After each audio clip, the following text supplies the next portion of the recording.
여러분 안녕하세요. 오늘 북이 데이터 분석 전처리 적용반 어, 수업 영상 진행하도록 하겠습니다. 저희 오늘은 이제 복습 영상이 아니라 수업 영상, 즉 영상 대체한다고 말씀드렸고 영상으로 수업 내용들 공유할 예정이고요.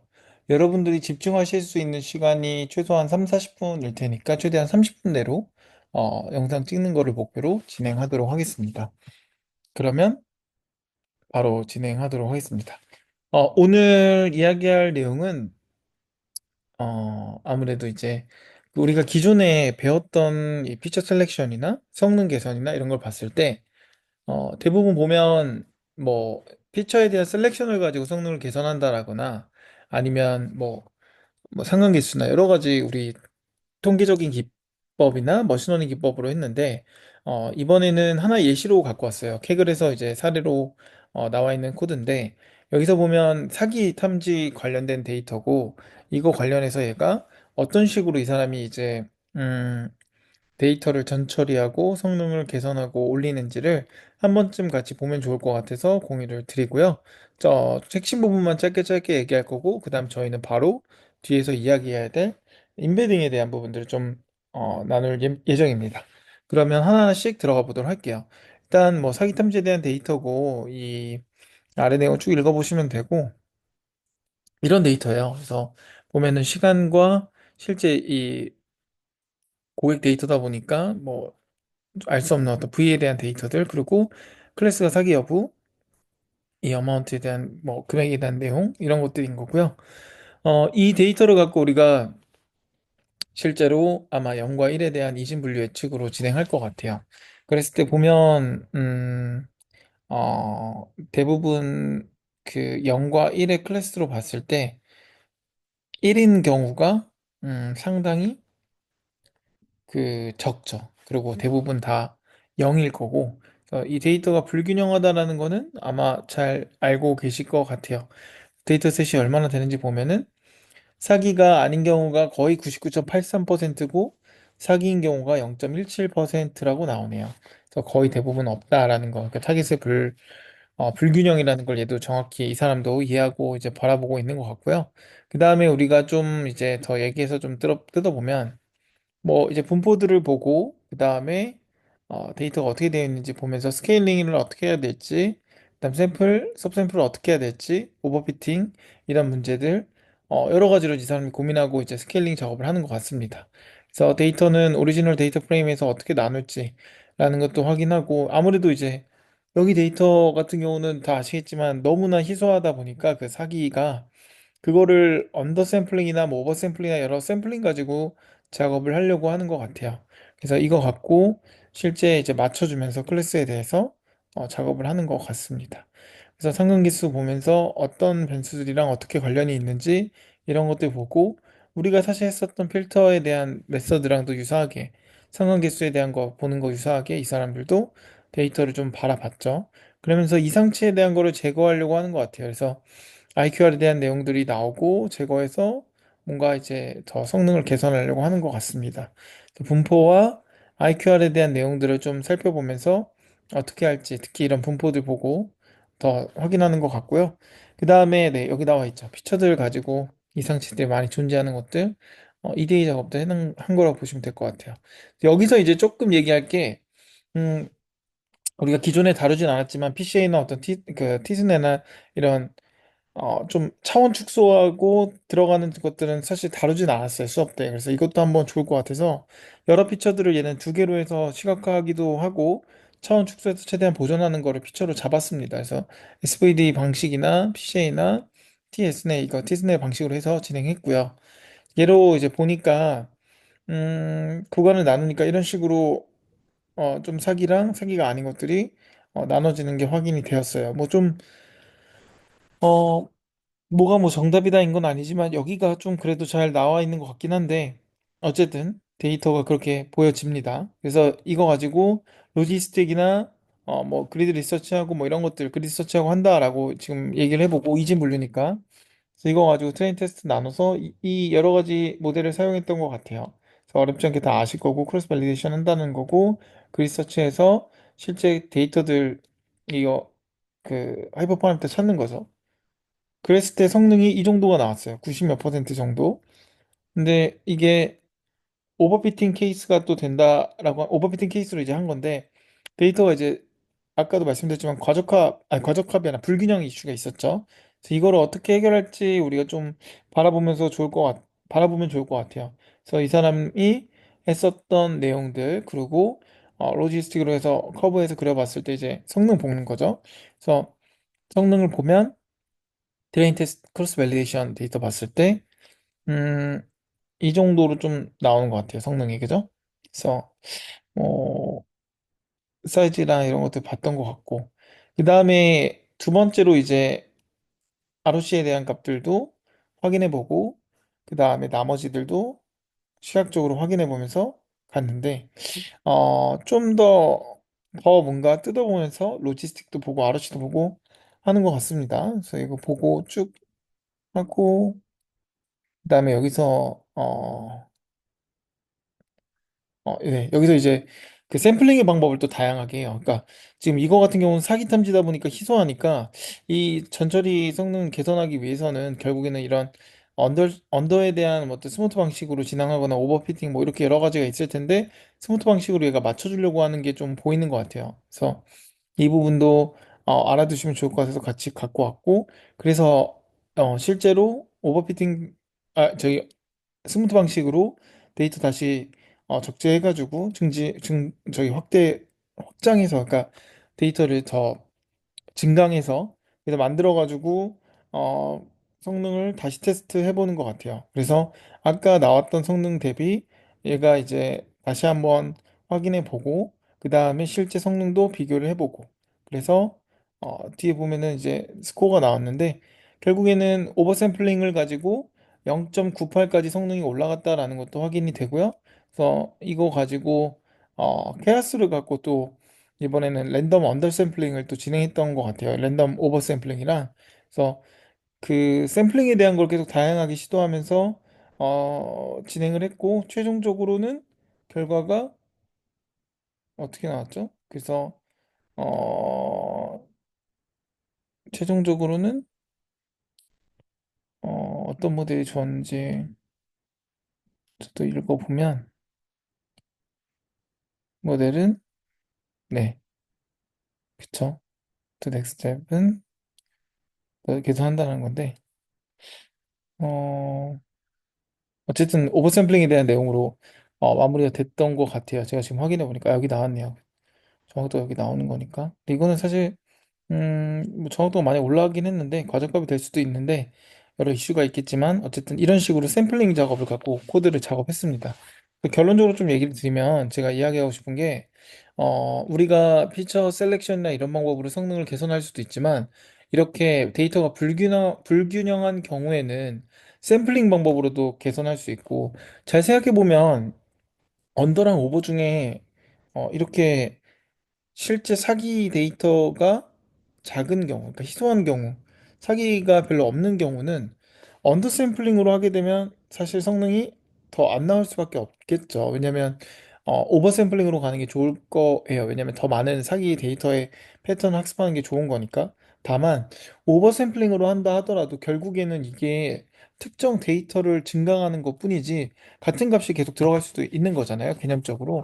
그러니 여러 가지 데이터를 더 수집하고 좀 다양한 방식으로 샘플링을 해도 좋을 것 같은데, 어쨌든 여기서는 이렇게 진행했고 결론적으로 성능이 개선되는 거를 보면서 우리가 이제 얘기할 수 있는 거는 피처 셀렉션, 우리가 배웠던 것도 중요하지만 이렇게 어, 샘플링을 가지고도 데이터를 개선할 수 있고 성능을 개선할 수 있다라는 것까지 확인하시면 좋을 것 같습니다.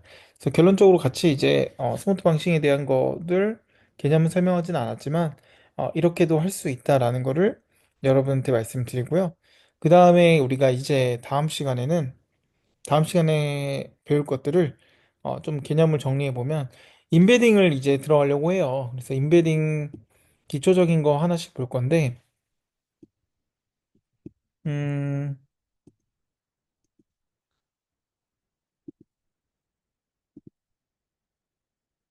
화면 공유를 제가 바꾸겠습니다.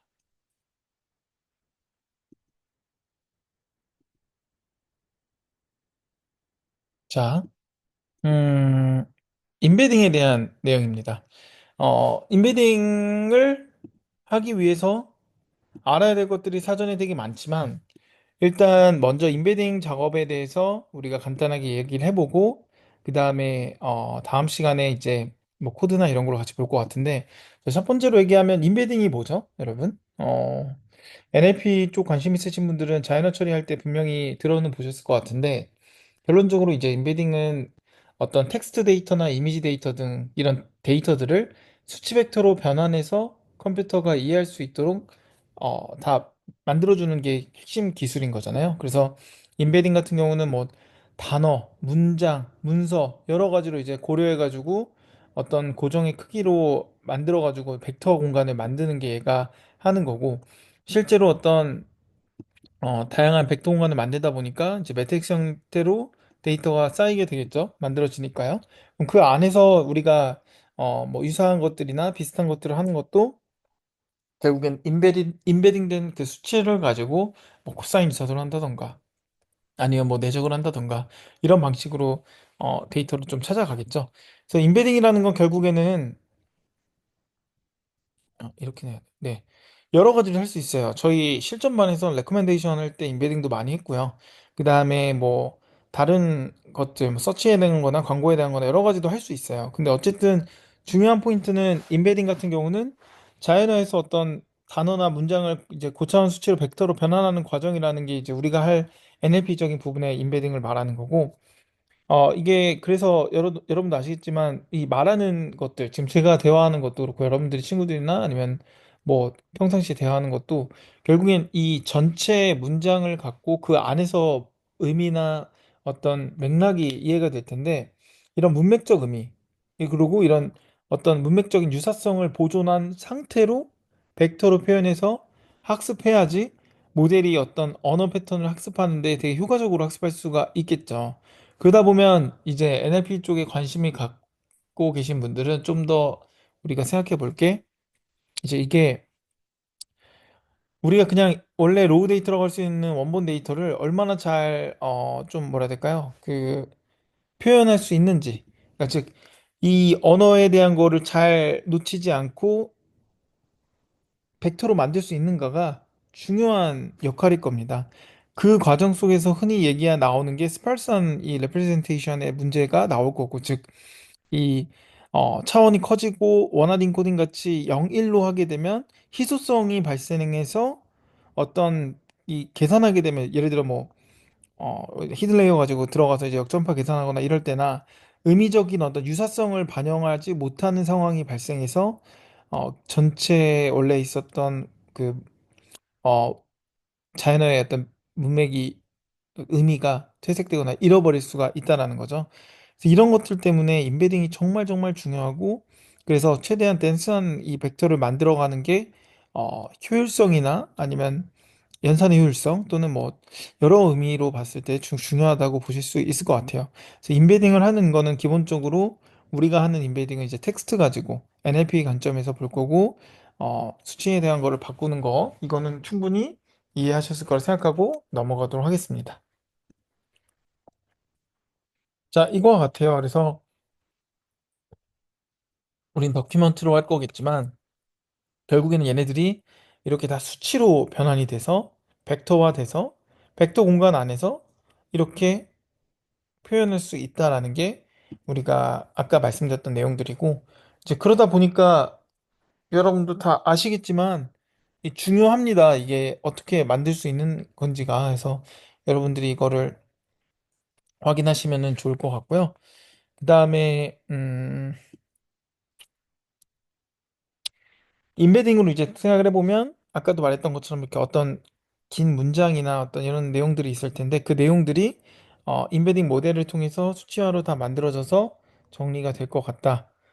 이런 식으로 다 표현이 된다. 그래서 뭐 꽁꽁 뭐 이렇게 막 긴 문장이 있으면 이게 결국에는 다 수치로 바뀌고, 이걸 이제 컴퓨터가 이해하고 이걸 가지고 어떤 문맥인지 어떤 의미인지를 이해할 수가 있는 거죠. 그래서 보면 먼저 하나하나씩 좀 살펴보려고 해요. 고전적인 인베딩 기법을 좀 보기 전에 우리가 가장 대표적으로 가장 쉽게 이해할 수 있는 원활 인코딩이죠. 얘는 어떻죠? 뭐 여러 가지가 있겠지만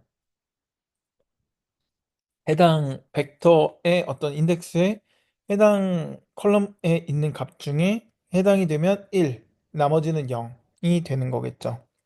그러면 이게 문제점이 뭘까요, 여러분? 원화 인코딩. 물론 좋아요. 머신러닝 할 때도 좋을 수 있고 여러 가지로 좋을 수가 있는데 얘가 갖고 있는 치명적인 단점 중 하나가 아까 말했던 스팔스한 부분이에요. 그러니까 0이 많다 보니까 문맥의 의미도 잃어버리고 아까 말했던 것처럼 계산에 대한 것도 나중에 뭐 여러 가지로 계산 비용 문제도 생기고 문제가 큽니다. 특히 컴퓨터한테 이 문맥과 맥락을 알려준다라는 것은 상당히 중요한 의미인데 그런 것들이 보존이 안 된 상태로 들어가게 되면 여러 문제가 발생할 거예요. 특히 성능이나 이런 것들도 말도 안 되는 어떤 다른 이상한 결과가 나오거나 할 수 있는 게 그런 부분일 겁니다. 두 번째는 흔히 말하는 백오버즈 바우 방법 뭐라고도 하고 하는데 얘는 딱 어때요? 그러니까 백오버즈라는 게 가방 뭐 생각하고 그 단어 가방이라고 생각하면 결국엔 얘도 출연 빈도 가지고 하는 거예요. 그러니까 단순하게 텍스트 카운팅 한다고 생각하시면 돼요. 그래서 얘 같은 경우는 카운팅으로 들어가니까 이 단어에 또는 이 맥락의 이 문자가 얼마나 많이 들어갔는지는 이해가 될 수 있어요. 그죠? 근데 여기서 또 놓치고 있는 게 뭐죠? 얘가 놓치고 있는 거? 얘는 전체 뭐 I love this movie 하면서 뭐 스위트하고 뭐 bird 하면서 뭐 이렇게 쭉 얘기하다가 뭐 이게 하고 이렇게 딱 끝났는데 여기에 있는 전체 단어들을 단순하게 카운팅으로 변환해 가지고 나열을 하다 보니까 얘가 갖고 있는 치명적인 단점은 바로 단어의 순서와 문맥을 고려하지 않는다는 거예요. 그러면 어떤 문제가 생길까 하면 특정 어떤, 그러니까 예를 들어서 제가 여러분 안녕하세요 반갑습니다라고 했는데 그냥 단순히 카운팅만 하게 되면 뭐 어떤 말이 나오는지가 모르니까 이상한 말이 나오겠죠. 우리가 흔히 뭐 주어, 목적어, 서술어 같은 여러 가지 우리 배웠던 문장 구조가 있잖아요. 한국도 그렇고 한국어도 그렇고 영어도 그렇고 기본적으로 그 문장 구조에 맞춰서 형식에 맞춰서 말이 나와야 되는데 단순하게 카운팅을 하다 버리면 이 나오는 결과물이 문제가 되겠죠? 이해되시죠? 이런 부분이 좀 있어요. 그래서 이게 좀 아쉽다 보니까 흔히 말하는 TF-IDF 방식으로도 얘기를 해요. 얘도 어떤 식으로 들어가냐면 그냥 얘는 아까 말했던 그 카운팅 기반으로 했는데 사실 카운팅 기반의 가장 큰 대표적인 문제 중 하나가 쓸데없는 어떤 의미 없는 것들 예를 들어서 뭐 좀 불필요한 단어들도 카운팅 수가 많으면 그게 마치 중요한 거라고 생각할 수가 있어요. 그러다 보니까 이게 물론 중요한 것 중요한데 카운팅이 많으면 근데 우리가 생각해야 될 게 프리퀀시 자체를 특정 문서 내에서의 단어 빈도를 고려하되 전체 문서에서의 등장 빈도를 같이 추가해서 가중치를 부여한 다음에 자주 등장하는 단어의 중요도를 만들고 드문 단어에는 높은 가중치를 그러니까 자주 등장하는 단어의 중요도를 낮추는 거죠. 그 다음에 드문 단어에는 높은 가중치를 적용해서 이런 식으로 어, 그 인베딩 작업할 때 만들어가는 과정이에요. 그래서 얘 같은 경우도 어떻게 보면은 다 카운팅 돼서 높은 게 중요한 게 아니라 그 안에서도 문장과 전체 어, 문서와 전체 이제 맥락 전체 문서에서 등장하는 빈도 가지고 좀 더 가중치를 다르게 바라본다라는 게 얘의 중요한 어떤 특징이고요.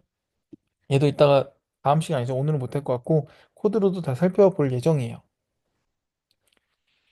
그 다음에 우리가 이제 얘기할 수 있는 워드투백입니다. 얘도 되게 중요한데 얘는 어떤 인베딩의 대표적인 어떤 추론 방식으로 예측 기반으로 들어가는데 신경망을 가지고 하게 돼요. 얘 같은 경우는 우리가 크게 두 가지가 있는데 실전반에서는 이 부분을 좀 길게 배우고 이 우리는 워드투백 가지고 추천 시스템을 만들었어요.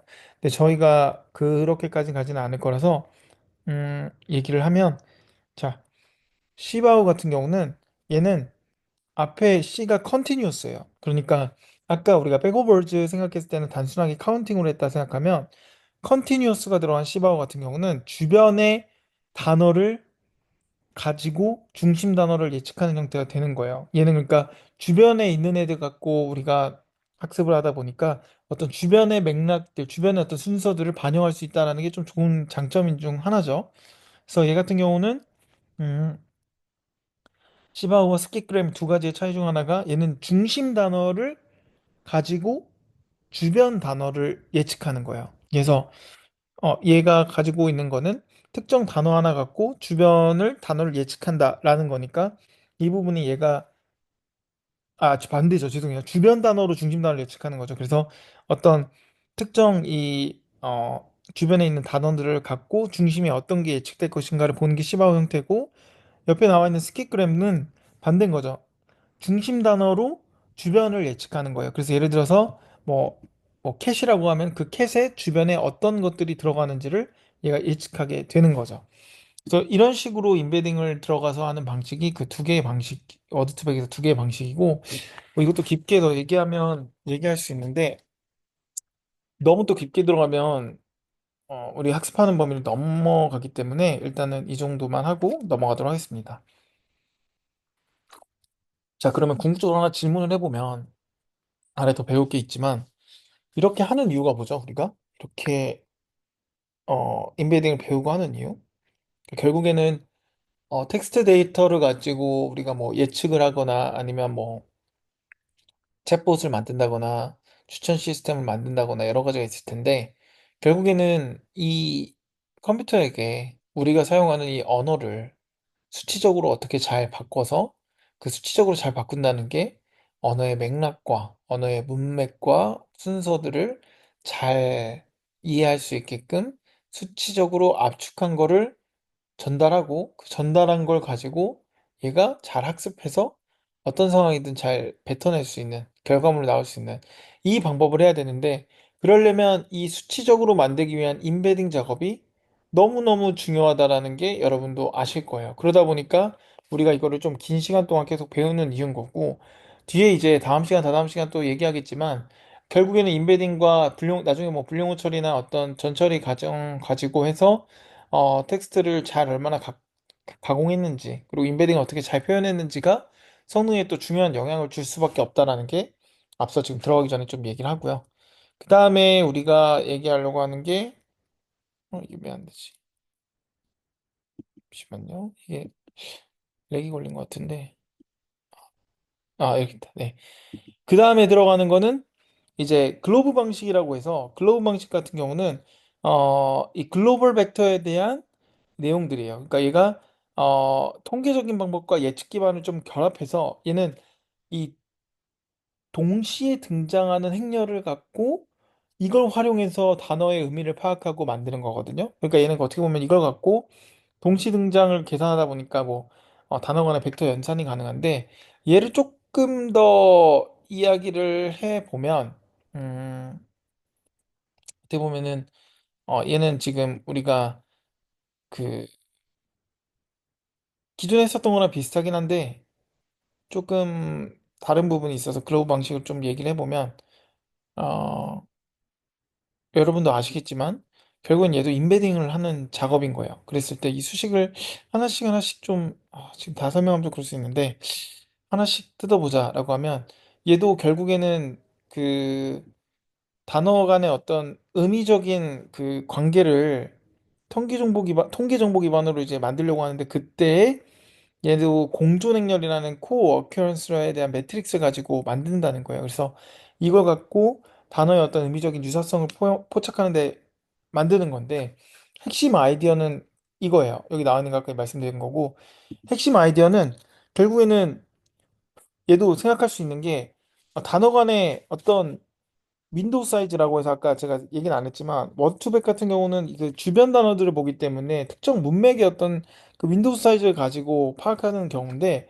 글로브 방식은 얘는 단어 쌍을 가지고 공존에 대한 어떤 확률을 계산해요. 그래서 예를 들어서 뭐 사과랑 바나나는 문서 전체에서 함께 등장할 걸 확률이 높을 거예요. 상대적으로 그죠? 뭐 과일은 과일끼리 또는 뭐 긍정적인 애들은 포지티브한 애들은 포지티브끼리 뭐 상대적인 네거티브한 애들은 네거티브끼리만 이렇게 모이겠죠?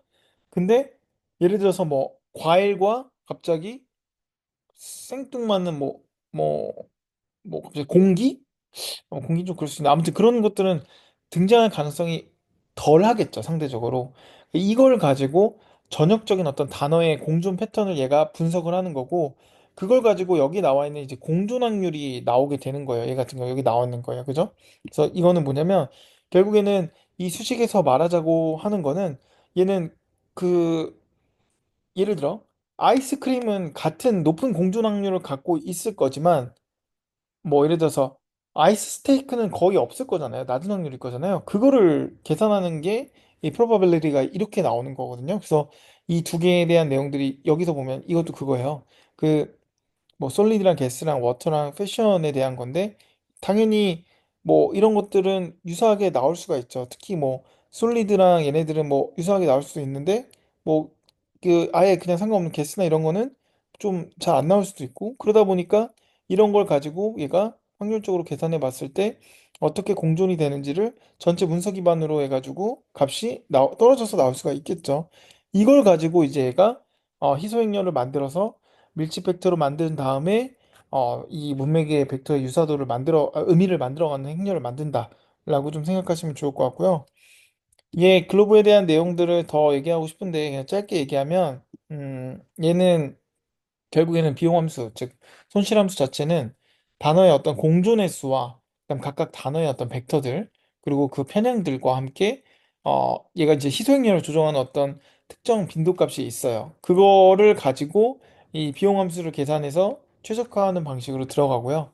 특히 이 글로우 방식 자체는 아무래도 뭐 단어쌍의 빈도를 들어가는 거고 그걸 가지고 생성하는 그 벡터니까 여러분들이 어떤 상황에 따라 다르겠지만 그런 것들이 또 중요한 의미가 있을 때는 장점으로 쓸 수가 있겠죠. 그래서 전체 의미로 봤을 때 문서 전체의 단어 관계를 확인할 수 있으니까 얘가 이제 인베딩 했을 때는 문맥 전체의 어떤 그런 의미를 풍부하게 반영할 수 있다라는 게 될 거고 데이터 전체의 어떤 통계적인 어떤 특성을 고려하여 높은 성능을 보일 수도 있겠죠. 그리고 우리가 이제 연산도 가능할 거예요. 단어 간의 벡터들을 전체 다 계산했으니까 연산 수행도 가능할 거고. 하지만 얘도 어떤 그 문맥에 따른 변화를 보기에는 좀 유연하지 못할 거예요. 왜냐면 얘는 그 동시로 보는 게 되는 거니까. 그리고 대규모 데이터나 이런 것들을 가지고 봤을 때도 연산이 많이 들어갈 거죠. 왜냐면 전체 다를 카운팅한다라고 생각했을 때는 충분히 어떤 많은 연산들이 필요할 거고 그 다음에 문맥에 이제 의미 변화가 막 반영이 막 잘 되는 건 아니니까 얘네도 막 훅훅 틀어지는 것들은 좀 어려울 수가 있겠죠. 그래서 여러분들이랑 오늘 했었던 내용이 좀 지금 보면은 인베딩에 대한 기초와 오늘은 인베딩에 대한 어떤 방식으로 진행되는지 가장 기본적인 원합부터 해서 백오버즈나 그 다음에 TF-IDF 그리고 워드2백 그 다음에 마지막 우리 여기 나오지 있지 않는 글로우 방식으로 했고요. 다시 한번 말씀드리지만 예제 코드로 이제 다음 시간에 볼 건데 인베딩이 정말 정말 중요합니다. 왜냐면 결국 얘 가지고 학습하는 건데 한국어는 우리가 말하는 걸 머신이 모르니까 그걸 잘 알아듣게끔 만드는 과정에서 당연히 얼마나 잘 만드는지는 누구나 다 아시게끔 중요할 거고 그걸 어떻게 잘 바꾸는지가 성능에 대해서 충분히 중요한 그 영향을 줄 수 있다라는 걸 다 아실 것 같아요. 그래서 이 부분 가지고 다음 시간에 더 갈 건데 사실 이거 말고도 얘기해야 될 것들이 되게 많아요. 뭐 예를 들어서 우리가 지금 인베딩을 몇 개 안 했지만 버트 방식도 있고 최근에 뭐 나오는 거 그리고 뭐 GPT도 얘기 나오는 방식이죠. 얘도 그리고 뭐 그 인베딩 from language model 해서 뭐이 여러 가지 유명한 것들 많이 있어요. 패스트 텍스트도 있고 되게 많은데 그거 지금 다 하면 너무 좀 힘들 것 같아서 이거는 좀 넘어가는데 대부분 얘네들이 딥러닝 기반으로 연산해서 들어가는 거고요. 그 다음에 뭐 문장 기반으로 인베딩 할 수도 있고 여러 가지로 사용할 수가 있어요. 그러니까 다양한 것들이 존재한다. 그래서 그거는 여러분들의 목적과 데이터 셋에 따라 다를 수 있고 나아가서 인베딩을 잘하게 되면 결국 그게 수치로 변환된 거기 때문에 거기에 붙는 피처들, 예를 들어서 뭐 예측에 대한 영역이 붙거나 사기다, 사기 아니다. 아니면 뭐 다른 뭐 긍부정에 대한 거 들어갈 수도 있고, 뭐 리뷰의 평점이 들어갈 수도 있고, 결국에는 그런 텍스트 데이터를 분석할 수 있는 영역이 추가가 되겠죠. 나아가서 당연히 챗봇도 가능할 거고요. 그래서 여러분들이 그런 어, NLP를 다루기 위해서는 이 기본적인 인베딩이 상당히 중요하다는 걸 이해하시고 추후에 이제 코드로 더 살펴보고 이해하도록 하겠습니다.